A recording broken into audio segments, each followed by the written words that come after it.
Hola, ¿qué tal? Muy buenas noches, saludos desde la Diputación de León, Palacio de los Guzmanes. Bienvenidos a este programa especial de Espacio Abierto para analizar lo que está dando de sí este juicio del crimen de Isabel Carrasco. Hemos venido hasta aquí, hasta la Diputación, porque en este salón de plenos, concretamente a mis espaldas, en la silla central, aquí estaba, dirigía y presidía Isabel Carrasco.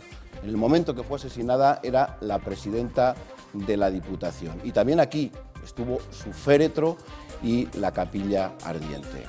Muy cerca de aquí, a unos 200 metros, está la audiencia provincial donde se está celebrando ese juicio, donde se juzga a 3 personas implicadas, a Montserrat González, a Triana Martínez y a Raquel Gago.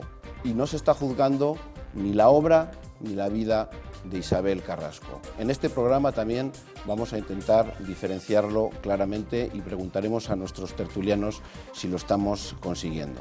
En primer lugar, para hablar de todo esto, está con nosotros Eduardo Fernández. Buenas noches. ¿Qué tal? Buenas noches. Es el presidente del PP en León, un cargo que, por cierto, ocupaba en el momento de ser asesinada Isabel Carrasco. Me imagino que la familia del Partido Popular también se habrá sentido, habrá tenido unos sentimientos especiales ahora de volver a recordar todo lo que sucedió en aquella fatídica tarde del 12 de mayo.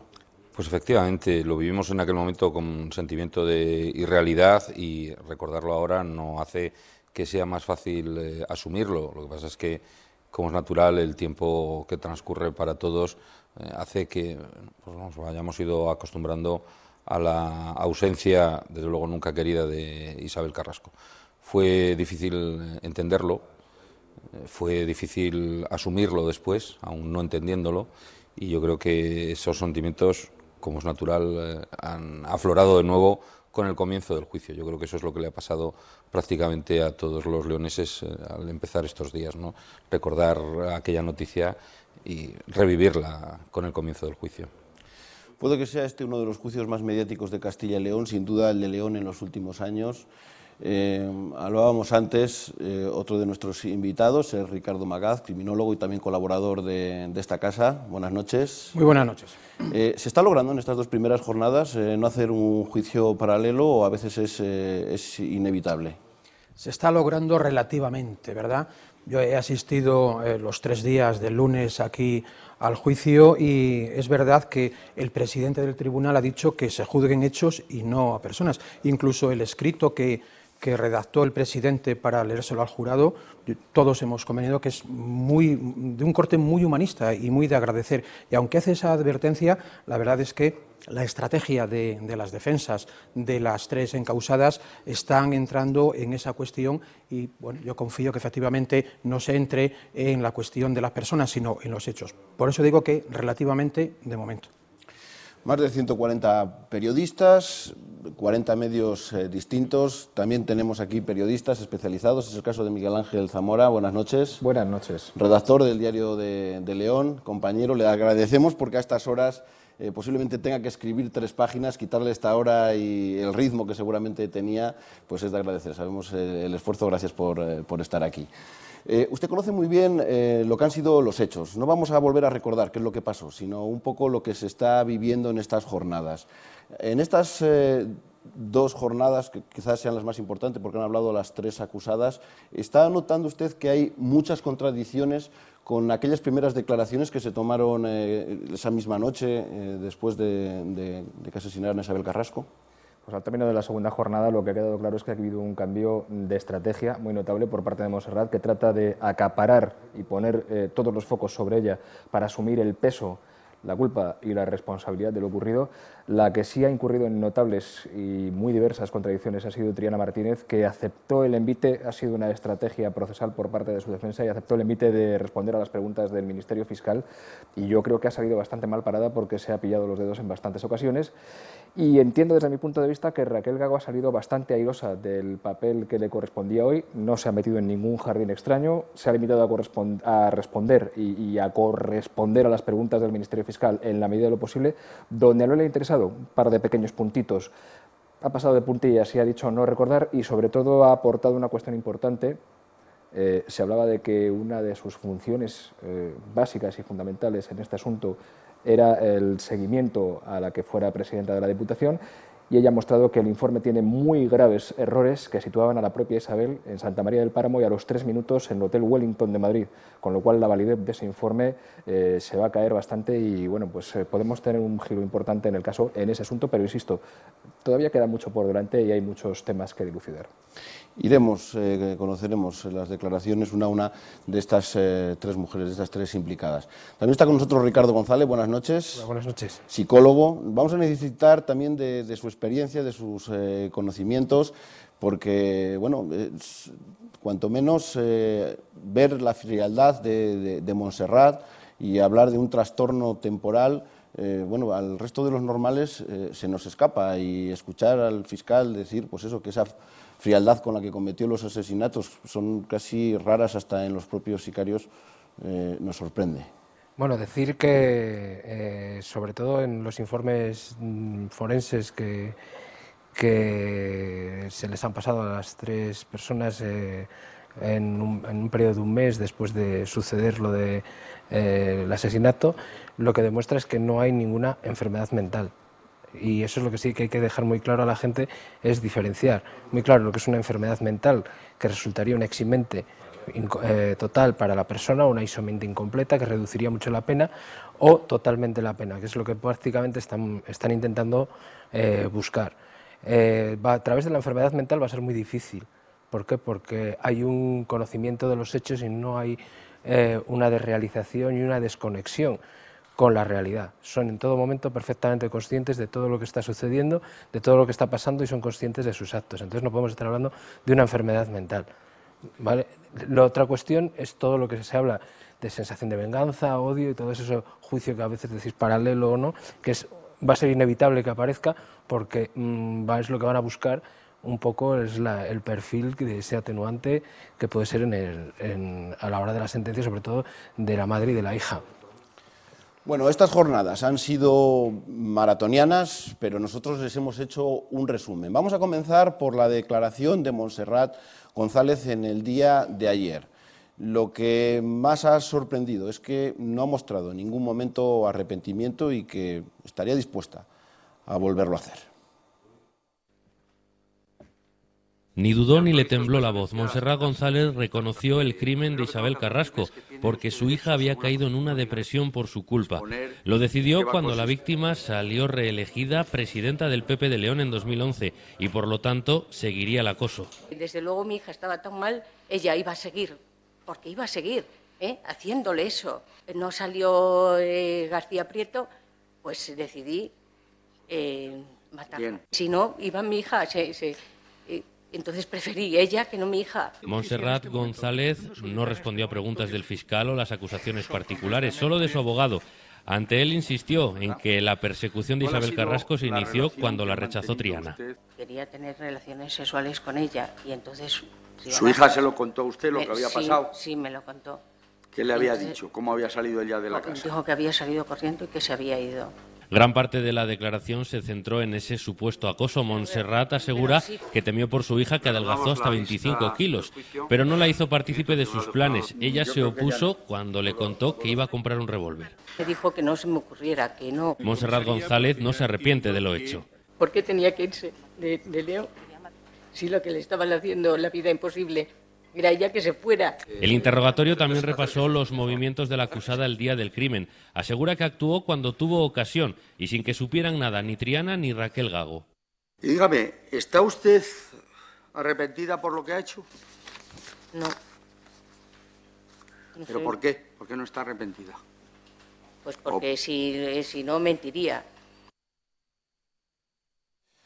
Bueno, no se arrepiente y asume toda la culpa, algo que luego veremos cómo las otras 2 mujeres implicadas, tanto Triana como Raquel, parece que también llevan ese mismo papel. Claro, aquí, como muy bien decía Miguel Ángel antes, la madre quiere asumir toda la responsabilidad.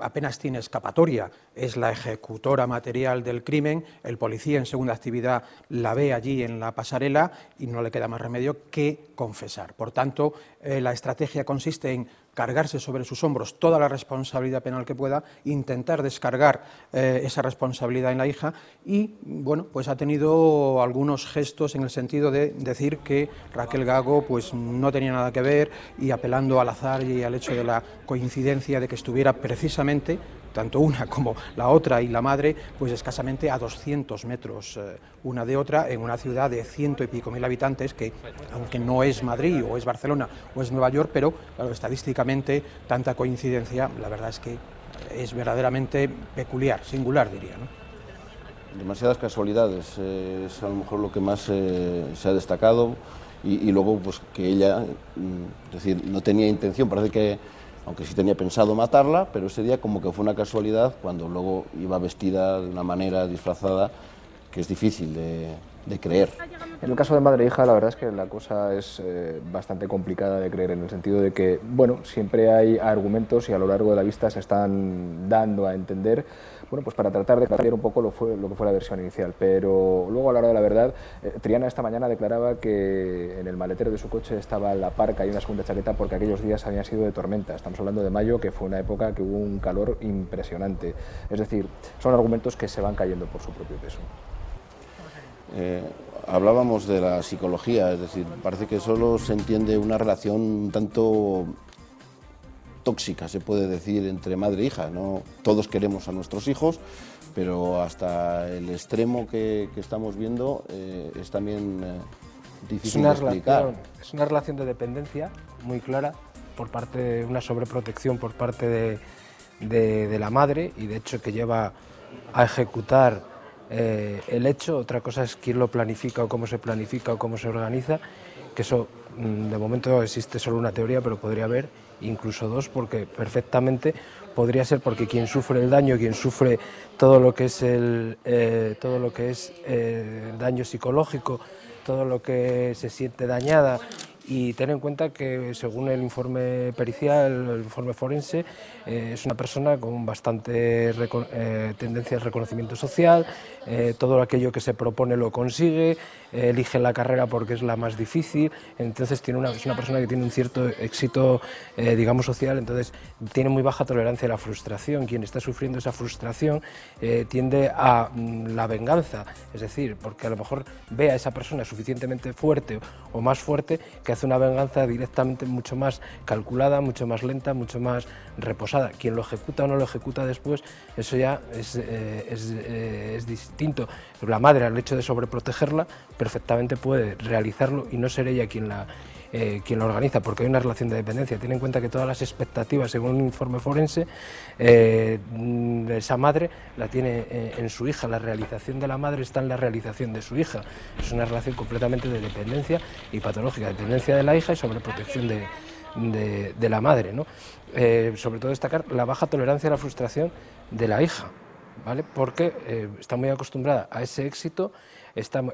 También indica el informe forense que tiene problemas afectivos y de empatía a la hora de empatizar, que esos son unos rasgos de tipo de psicópata, pero que no llega a no tiene una clara psicopatía, o no parece en este informe. Habría que haber explorado, yo no he hablado con ella, ni yo he sido quien la ha valorado, ¿no?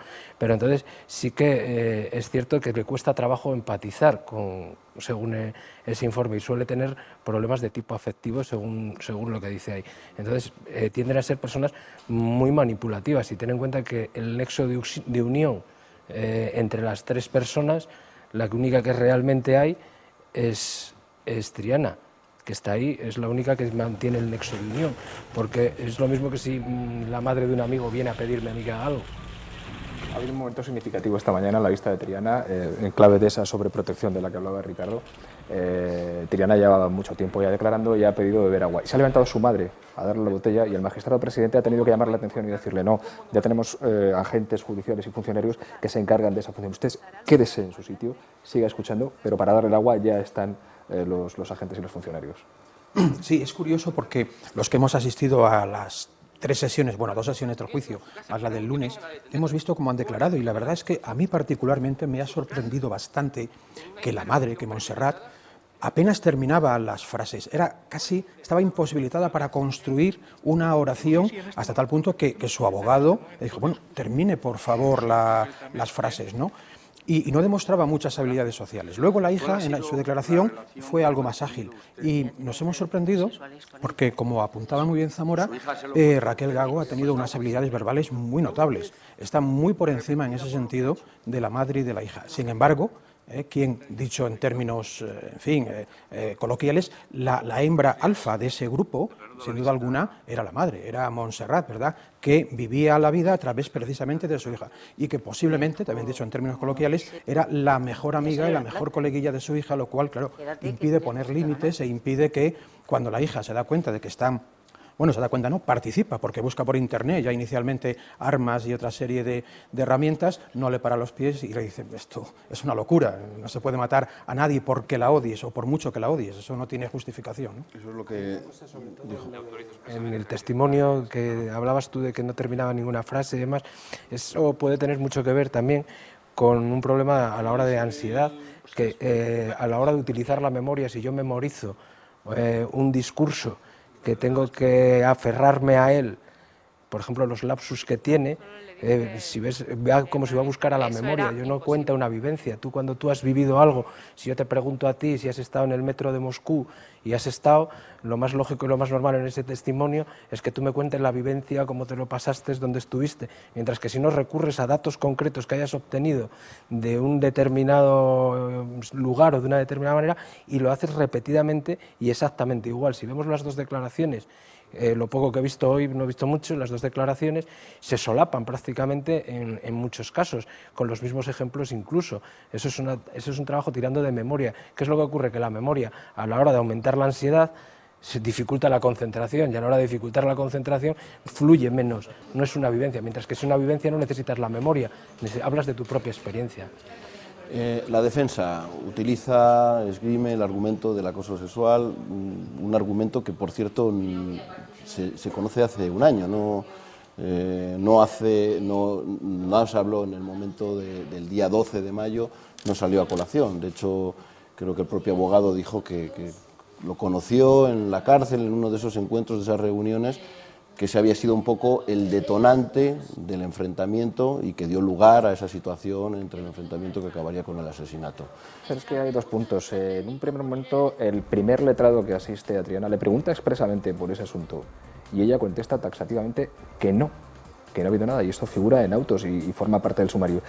Y es que ya un poco en el colmo de la hilaridad, hoy hemos dado una vuelta de tuerca más y hemos pasado de un presunto episodio de acoso sexual con un beso a decir que la presidenta intentó acostarse con Triana. Es decir, esto ya está entrando en una espiral en la que lo único que ocurre es que se consigue el efecto contrario, es decir, que se pierde credibilidad. Cuando la semana pasada se nos preguntaba qué esperábamos en el Partido Popular del juicio y de la posición procesal que nuestra acusación mantiene, yo decía que esperaba que discurriera en una dinámica puramente judicial en la que efectivamente, como aquí bien se ha recordado al principio, lo que se enjuicia son unos actos al menos presuntamente delictivos. Yo le quitaría el presuntamente desde el momento que hay un reconocimiento por lo menos de una de las acusadas y que no hubiera un enjuiciamiento paralelo de la víctima. Pero lo que hemos visto en los 2 días, ayer y hoy, no es sino un ensañamiento en un juicio paralelo en el que yo, que soy abogado, entiendo que a cada defensa le interesa la estrategia procesal que tenga por conveniente, pero visto desde fuera estoy completamente de acuerdo contigo que falla la credibilidad absoluta, se pierde verosimilitud del relato de los hechos desde el momento en que empiezan estos adornos. En los primeros días tuvimos algunos que oír la vertiente sexual, pero no referida a la hija. Yo oí la versión de que es que el problema es que Isabel quería haberse acostado con el marido de su asesina. Y cuando eso no funciona, hay explicaciones paralelas que yo creo que llega un momento que chocan unas con otras. Hemos oído el móvil político. Aquí se ha dejado alguna pincelada al respecto. Hemos oído el móvil sexual. Hemos oído el puro mobbing de la persecución profesional y hasta en el ámbito privado de las amistades, lo hemos oído en las declaraciones de hoy. Bueno, yo creo que, insisto, desde la posición de defensa procesal, que cada una de las defensas quiera estar, hay cosas que, en fin, son muy poco creíbles. Y yo, respecto a algunas de las declaraciones de hoy, por ejemplo, de la señora Gago, los que no lo hemos seguido allí, no sé si en comparación con las otras dos personas demostró una mayor fortaleza, pero yo creo que ha incurrido, por lo que hemos visto en los resúmenes de prensa que hemos podido revisar, en alguna contradicción flagrante. Y en algo que yo, que prefiero no hacer el juicio paralelo, porque para eso se está haciendo en la audiencia, no quiero callarme. No se acabó la vida de nadie que no sea Isabel Carrasco. Una de las frases textuales es: a mí se me acaba la vida desde que esto sucede. No nos engañemos. Hay una víctima cuya vida termina con una bala, y hay otras a las que le cambia la vida, pero a los que le cambia la vida, le cambia porque tiene algún tipo de participación. Luego ya se verá en qué grado y con qué responsabilidad, pero no le cambia la vida a aquellos que no han estado, por ejemplo, custodiando un arma con el que se ha disparado una persona. A las 100 y pico mil personas restantes de León no les cambia la vida directamente. Y eso es lo que hay que explicar. Yo entiendo que en comparación con algunas, en fin, de las flaquezas explicativas de las otras dos acusadas, pues hay quien aparente tener una argumentación más trabada, y sin embargo yo espero, y estoy seguro que así lo hará el jurado, pues verá en su conjunto la verosimilitud de todas las pruebas. Una de las cosas que quería puntualizar, que ellos están hablando de un daño siempre para justificar el odio y la venganza, que podría ser un atenuante si eso pudiera demostrarse, pero no tendría que demostrarse que realmente existía ese daño. Pero cuidado, que hay una cuestión, que el daño puede ser real o puede ser percibido. No tiene por qué haber existido un daño real para que la víctima, o sea, en este caso, para que el asesino lo perciba como daño, ¿vale? O sea, porque puede ser real que haya existido, que no tiene por qué ser juzgado, pero puede ser percibido, y simplemente por el hecho de ser percibido generar ese odio, ¿vale? Y eso también en alguna ocasión pudiera ser tomado como algo o explotado como un tema a la hora de reducir la condena. De realidad, sí. Porque ten en cuenta una cosa, que una de las cosas que van a atender es buscar, es como si las madre e hija ya dieran por hecho que van a estar dentro, y hay una diferencia a la hora psicológica de las tres personas a la hora de enfrentar el juicio. Una puede librarse a que le caiga lo menos posible, y las otras personas ya dan por hecho que van a entrar, y todo lo que sea menos, es decir, es como si estuvieran más concienciadas de lo que ya les va a pasar, y la otra persona siente muchísima más inseguridad porque no sabe realmente qué es lo que le va a pasar, y el daño psicológico es mayor a la hora de estar sometido. Por eso me asombra la entereza que ella tenía hoy, como comentabais vosotros, a la hora de hacer frente. Lo hace de una manera más racional, cosa que a lo mejor ayer, cuando entraba al juicio, estaba más demacrada, estaba más hecha polvo, precisamente por eso, porque la incertidumbre para ella es mayor que para las otras dos, que todo lo que venga será mejor, porque ya están de lo máximo, todo lo que venga para abajo va a ser bueno. Pero sin embargo aquí en la tercera persona, que es Raquel, ahí puede pasar absolutamente de todo. Vamos a seguir avanzando, vamos a ver la declaración del día de hoy de Triana Martínez, una declaración que incluso ha entrado en muchas contradicciones, incluso ha llegado a añadir que algunas de las declaraciones que hizo en el día 12 de mayo habían sido palabras que les habían dicho, conversaciones con los policías en el caso de que había recibido el bolso, en vez de, en el caso de que ha dicho que había visto cómo su madre lo había tirado y ella lo había recogido. Vuelve a decir que no tuvo nada que ver con su madre, sin embargo, la hemos escuchado decir que incluso la ayudó a buscar y a localizar las armas, el arma con el que finalmente fue asesinada Isabel Carrasco. En su declaración ante el fiscal, Triana ha explicado que su madre le dijo que quería matar a Isabel Carrasco, pero que ella intentó disuadirla y pensó que lo había logrado. Y le dije que no podía hacer eso, aunque fuera, que ya sabía que lo hacía por mí, pero que no. Ha explicado cómo llegó a su plaza en la Diputación y su relación con Isabel Carrasco. Al principio me llevé muy bien con ella, pero bueno, me hizo la vida imposible. Triana ha declarado que Carrasco la acosaba. Yo no me quise acostar con ella. Se encargó de poner un tribunal para que no sacara esa plaza. También ha relatado que no participó en los seguimientos, aunque al principio sí ayudó a su madre a buscar modelos de armas, y ha explicado cómo supo que algo había ocurrido. Que le dije, ¿qué pasa? Y me dijo, la estoy viendo, Carrasco, hoy termina todo esto, ya verás. No... Y le dije, no hagas una tontería, espera que voy, ¿dónde estás? Su madre abandonó el arma, ha dicho, y ella lo recogió y lo dejó en el coche de Raquel Gago sin que se diese cuenta. Le puse el bolso así debajo de... Lo dejé ahí el bolso porque me pesaba mucho, no sabía lo que había pasado y pensaba ir a recogerlo al momento. Pero no pudo volver porque fue detenida. En comisaría, dice, la policía la engañó. Me limité a decir lo que me dijeron ellos que tenía que decir porque venían a ayudarme, porque eran amigos de mi padre y del comisario de Valladolid. A preguntas del abogado de Gago, Triana ha intentado exculparla. Solo quedaban, ha dicho, a tomar café. Salíamos a tomar un mosto o a tomar un café, o íbamos de compras o quedábamos para ir a una película. No ha querido responder a las preguntas de las acusaciones particulares. ¿Dónde exactamente le dio su madre? Que han leído las cuestiones y ante su abogado defensor ha relatado cómo fue su única visita a la casa de Carrasco. Eso en la boca me entró. ¿Y qué le dijo la presidenta antes de marchar? Ya han salido las bases de tu plaza y si te quedas tienes mucho que ganar y poco que perder. Para dar veracidad a sus palabras, ha descrito también cómo era la casa de Isabel Carrasco.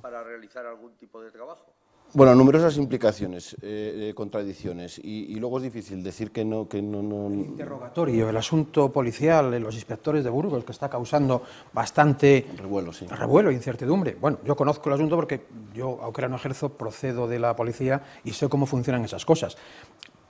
Puede haber excesos por parte de cualquier funcionario, de cualquier esto, pero no es el caso. Lo que ocurre es que a la hora de interrogar a alguien nadie confiesa per se, nadie confiesa por su propia iniciativa, o casi nadie. Por tanto, es lógico y es lícito, incluso deseable, que en un interrogatorio policial haya cierto grado, ¿verdad?, de perspicacia, siempre dentro de la ley y dentro de la ética y de la deontología profesional. Y yo creo que aquí se ha respetado porque, bueno, sí, conozco el caso y verdaderamente la madre confesó porque no tenía más remedio, pero para que la hija pudieran situar su papel en su justa medida, efectivamente la policía tuvo que allí mismo hacer indagaciones en la propia comisaría y tuvieron que gestionar a la madre y a la hija y luego posteriormente el caso de Raquel Gago. Sí, pues que se entra una contradicción, utilizan a los policías para decir una contradicción, un cambio totalmente de la declaración que se dijo en el 12 de mayo. Yo siempre he escuchado a los profesionales de la policía decir que en estos casos hay que apurar las situaciones límite y que se hace falta que ponerse justo en el borde del límite.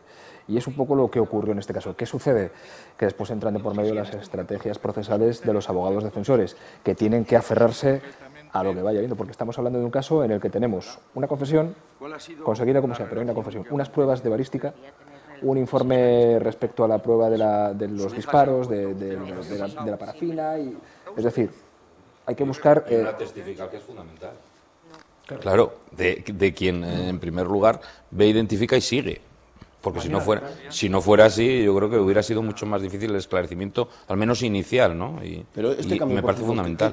¿Qué cambia el tema del bolso, de recibirlo a recogerlo? Hay dos versiones.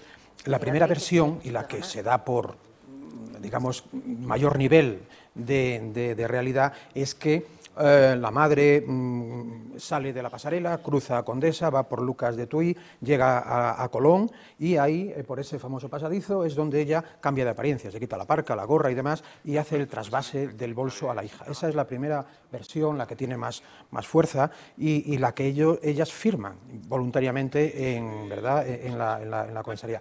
Luego, cuando he llegado a decir que si no sabes si firmó o no firmó, que... Viendo tu pregunta de lo que ibas, que cambia una cosa fundamental. Si tú primero me dijiste que el bolso fue entregado de una forma y ahora se demuestra, o tú dices que fue de otra, ¿qué credibilidad tienes? ¿Cómo puedo creerme el resto de lo que me has dicho si me estás mintiendo claramente ya en un argumento que es una parte fundamental del caso? Entonces, esa es la principal incidencia que tiene el hecho de este cambio de criterio ahora. Claro, porque luego posteriormente, cuando rectifican esa versión y para abrazar la teoría de que todo es una coincidencia, de que el azar pone allí a las 3 mujeres, es cuando esgrimen esta teoría de que a la entrada de Lucas de Tuy, la madre, así con cierto desdén, arroja el bolso a la entrada de un garaje y, oh sorpresa, la hija que viene por esa misma calle lo ve, lo recoge porque piensa que puede contener la pistola de su padre, la pistola reglamentaria, y ya bueno, inicia el periplo ese del bolso, de la entrega y de Raquel Gago y demás. Es decir, como muy bien dice Zamora, al final este tipo de rectificaciones están en su derecho, pero le resta credibilidad y seriedad a su postura. Triana dedica también parte de su interrogatorio a exculpar a Raquel, la madre a la hija a su amiga Raquel. Siente haber entregado el bolso, haber metido el bolso en el coche de la gente local. Bueno, si lo siente o no es difícil de saberlo. Yo lo que sí te puedo decir ahí que no corresponde el mensaje que está transmitiendo con la postura que ella mantiene, con el tono de voz, con la frialdad y los gestos que ella tiene. Si yo sí siento que te he hecho un daño a ti, yo lo transmito de otra manera. Incluso puede aparecer lágrimas, es lo que habíamos ahí, la dificultad de empatizar, esa frialdad que ella tiene. No corresponde el tono de voz ni siquiera, ni como decíais antes, la manera de lanzar el mensaje con el grado de cultura que en teoría se supone que esa persona tiene. Parece que está hablando una persona que no sé si tendrá ni bachiller, o sea, a la hora de argumentar, a la hora de expresar, a la hora de exponerlo, porque ten en cuenta que aquí estamos en una situación en la que está defendiéndose, no se nos olvide. Entonces, lógicamente, esos recursos, como por ejemplo sí que hizo Raquel a la hora de defenderse, para ahora de sus habilidades sociales explotarlas al máximo. En este caso no corresponde ni mensaje, ni tono de voz, ni gestos, ni sensación de arrepentimiento, porque ni lo hay en el asesinato, por ejemplo, por parte de la madre, ni en ningún momento creo que hablaba en las declaraciones que ella se sintiera tampoco, no sentía arrepentimiento en ningún momento de lo sucedido. Bueno, vamos con la tercera implicada, con Raquel Gago. Demasiadas también casualidades hemos visto y queremos saber si verdaderamente desconocía los planes de Montserrat. En primer lugar, vamos a ver el vídeo en el que tiene que responder a las preguntas de la Fiscalía. Raquel Gago ha querido marcar distancias con Triana. Asegura que la relación entre ambas no es tan estrecha como se ha dicho y que su encuentro tras el crimen fue por casualidad. ¿Estaba usted esperando que llegara Triana? No. Dice que no recuerda si le abrió el coche o no, pero aseguró que no le vio dejar el bolso de su madre porque hablaba con el trabajador de la hora. No sabe por qué lo hizo y se emociona al recordar. Desde que eso pasó, yo no he tenido vida, con lo cual lo que ella ha podido pensar o lo que haya podido, no sé, pensar en ese momento que hizo o no hizo, ella es su conciencia. Eso sí, asegura que no esperó un año a exculparla, sino que lo hizo desde el principio. Yo sé que en una de sus declaraciones, ella lo que dice que su encuentro conmigo fue casual. Tanto el fiscal como las acusaciones particulares han hecho hincapié en lo que hizo Gago antes y después del encuentro. No entienden cómo pudo tardar solo 9 minutos en llegar a clase de restauración. ¿Usted cree que es posible todo eso hacerlo en 8 minutos? Sí, seguramente sí. La policía local aseguró que no supo nada del revólver hasta el día siguiente y justifica por qué no le dijo a nadie que ese mismo día había tomado café con Triana. O sea, mi cabeza no era capaz de ver que eso podía ser real. Yo no sé por qué no lo hice, porque no se lo puedo explicar. Bueno. Fue mi reacción. Raquel Gago desmintió cualquier relación sentimental con ella y dijo que sospechaba que se veía con un hombre. Bueno, pues en primer lugar queremos saber si puede haber una explicación psicológica a que se haya estado tomando café, que haya recibido una llamada unos minutos antes, que un compañero la llame por teléfono y diga se está sospechando de que tu amiga y su madre pueden ser las responsables y no comenta absolutamente a nadie, pero sí he estado yo hablando con ella hace un momento. Es difícil de que eso suceda. Suele ocurrir en acontecimientos o hechos lo suficientemente traumáticos, sea un atentado, sea hechos, un accidente, la negación de la muerte de un hijo, tiendes a la negación, que se llama una disociación, ¿no? Que no eres capaz de asumir esa realidad por lo fuerte que es. No parece que eso suceda en ese momento, ni en esa situación, ni cuando se hace la valoración de esa persona. En ningún momento se ha habido una disociación, simplemente es consciente de lo que está, y lo que sí que hay es un arrepentimiento de lo que ha sucedido. Yo creo que hay un aspecto que por lo menos yo no quiero olvidar, ¿no? Y es, en fin, la preparación específica que la profesión de cada uno nos confiere para hacer frente a situaciones que igual al resto de la gente le sorprende. Quiero decir que si yo veo un accidente de tráfico me puedo poner muy nervioso, pero seguramente un médico se pondrá menos nervioso que yo para saber lo que hay que hacer. Si yo veo un fuego me pondré muy nervioso, pero se pondrá menos nervioso un bombero. Y en una situación en la que puede haber involucrado un delito y a partir de ahí unos responsables de ese delito y unos hechos concatenados con ese delito, yo espero de un policía que tenga mayor capacidad de reacción. Y no me parece a mí un tema menor precisamente este. Sí, ella... Al hilo de lo que decía Eduardo, es que me da la sensación de que la parte más comprometida para Raquel Gago, que por cierto ha venido a cuenta de una pregunta del letrado de la acusación popular del Partido Popular, Ricardo Gavilanes, y quizá ha pasado un poquito inadvertida, pero después dándole vueltas por la tarde, la verdad es que tiene más trascendencia de lo que parece. Ella habla de ese bloqueo, ya estaba bloqueada, pero en el momento en el que llama a su amigo el policía para que venga a recoger la pistola, le pide que por favor no enciendan las sirenas porque están sus padres y se pueden alterar. Y entonces Ricardo Gavilanes le ha preguntado muy inteligentemente, ¿ahí ya estaba usted bloqueada o todavía no? Y ha sido un detalle que ha pasado un poquito inadvertido, pero que tiene más trascendencia de lo que parece. No, como aquí se dice, se espera que de un policía o de alguien que de algunas profesiones. No olvidemos que Raquel Gago y Triana se conocen, por lo visto, inicialmente en Carrizo, porque ella ejercía en una piscina de socorrista. Bueno, ya requiere cierta preparación física y psíquica, en fin, cierta predisposición. Luego aprueba su oposición para policía, bueno, pues espera que en una situación de crisis o de tensión pueda responder y pueda salir adelante. Pero bueno, vamos a suponer que efectivamente, porque el tiempo pasa y ganas una oposición, pero luego al cabo de unos años llegan las canas y a lo mejor, ¿verdad?, tienes unos ataques de angustia o eres incapaz de gestionar una situación de tensión. Pero, como muy bien se dice en el juicio, claro, ¿en qué momento usted no ha podido gestionar el tema? ¿En qué momento? Porque han pasado 30 horas, ¿no? Y porque, claro, usted es un agente de la autoridad y aunque entre en un estado de angustia, puede dirigirse a alguien, puede pedir consejo, como efectivamente llamó al cabo de 30 horas al Policía Nacional, ¿verdad? Ahí hay mucha incertidumbre y sobre todo una cuestión ya allí a pie de obra, in situ, cuando Raquel Gago está aparcada en compás de espera, según nos dice el funcionario de la hora. Ella en el juicio ha dicho que fue antes de las 5 porque compra en una tienda de la calle San Piro, en fin, cuestiones y herramientas y demás para rehabilitar muebles y demás, y que estaba cerrado y estaba esperando que la abrieran. Pero después de lo que ocurre todo esto, ella no va a la tienda. Pasa a las 5 y pico, se supone que ya el establecimiento está abierto y sin embargo no va a la tienda, claro. Esto se lo han recordado hoy en el juicio y es, digamos, una especie de demérito en su línea de defensa, ¿no?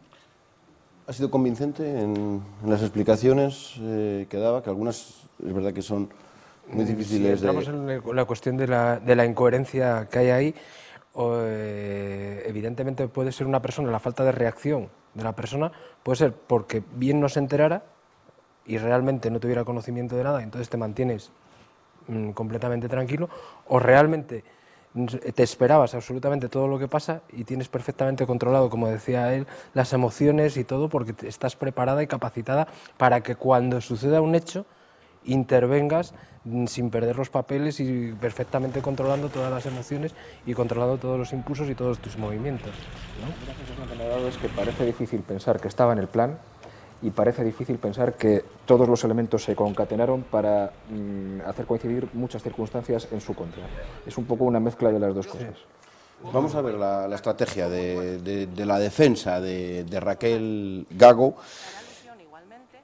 que sobre todo llega a decir que contra Isabel Carrasco no tenía absolutamente nada y que por eso no tenía por qué estar involucrada.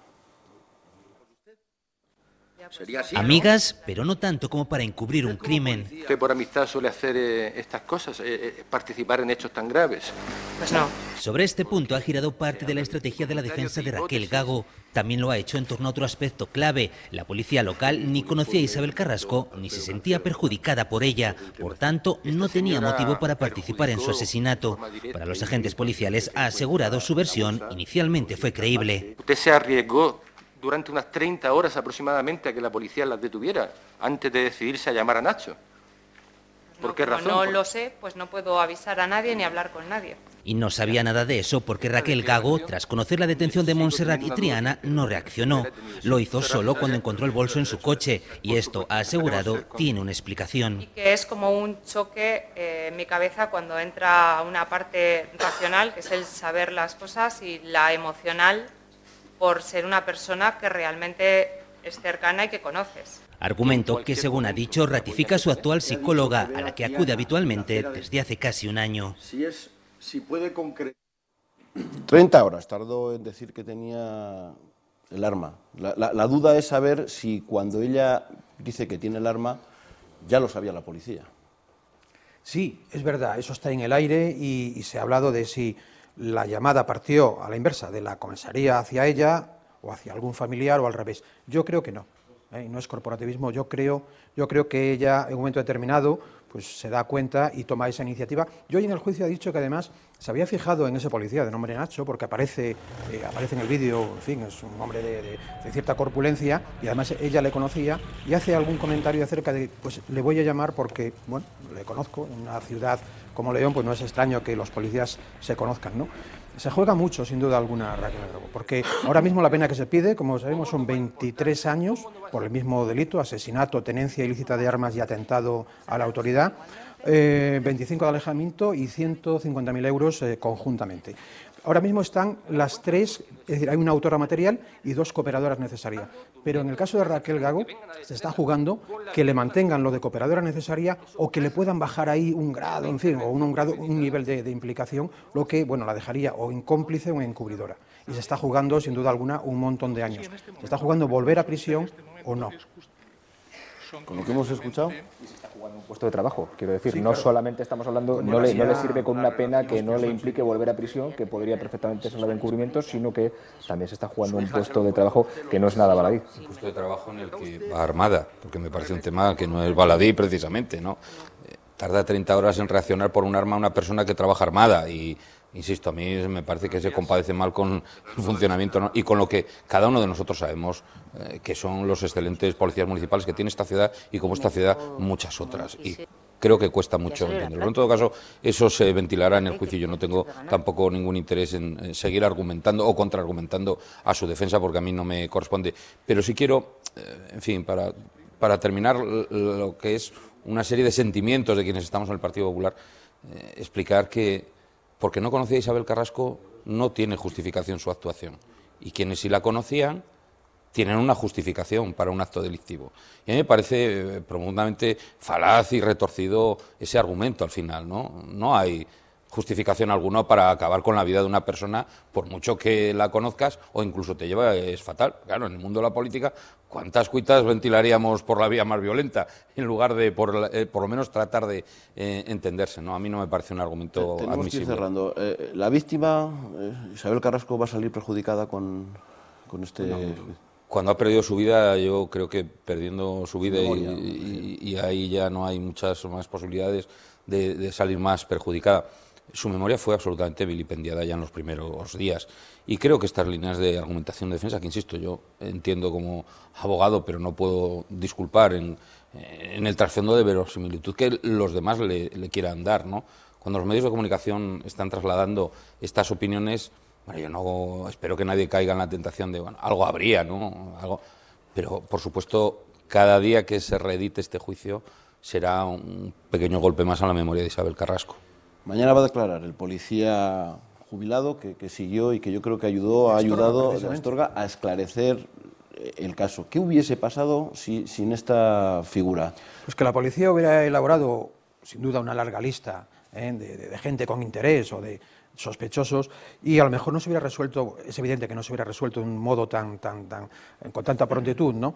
Pero bueno, hubiera sido, como muy bien decías, la política genera adversarios y no todos de forma, digamos, deportiva, y la lista quizá hubiera sido bastante extensa, ¿no? Pero no me cabe ninguna duda que estas dos mujeres, madre e hija, estarían en esa lista porque sus cuitas y sus enfrentamientos con la presidenta de la Diputación eran públicos y por tanto estarían en esa lista. Queda que es un mes, pero mañana el testimonio de este policía será fundamental. Se van a conocer otros que han tenido menos relevancia a lo largo de la instrucción, que son los de otras 4 personas que también, de forma a lo mejor más indirecta, pero que también vieron lo que ocurría y que también estaban en la zona de los hechos. Y luego, por otra parte, vamos a conocer, aunque será a última hora de la mañana o ya posiblemente incluso por la tarde, cómo se produjeron las detenciones y el testimonio tanto de los agentes que realizaron el arresto como el de la jefa de la Unidad de Delincuencia Especializada y Violenta, que bueno, ha dirigido la investigación y que está muy al tanto de cómo se trabajó en cada momento.